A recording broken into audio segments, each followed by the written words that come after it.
Okay, so you want to use inclusive language in your writing, but you don't know where to begin. This video should help you get started. Firstly, what is inclusive language? Inclusive language is sensitive of marginalizing already vulnerable groups of people. It avoids referencing a person's gender, sexuality, ethnicity, age, religion, or their mental or physical characteristics unless the context necessitates it. Inclusive language is careful with terminology, especially naming practices. It steers away from stereotypes and refrains from using us-them distinctions when addressing readers.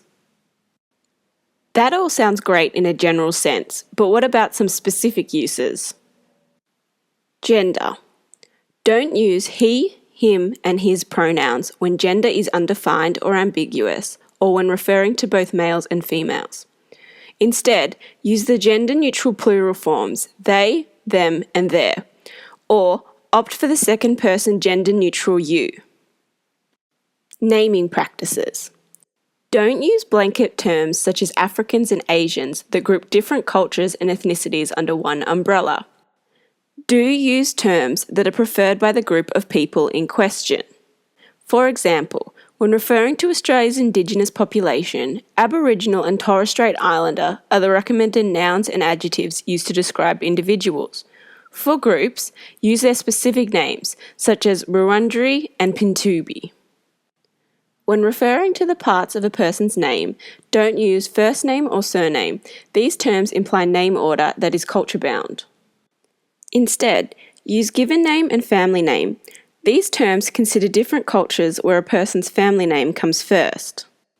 Appropriate language. Don't assume your readership has the same education or exposure to language as you. Do make your writing as accessible as possible. Try to employ plain English where appropriate.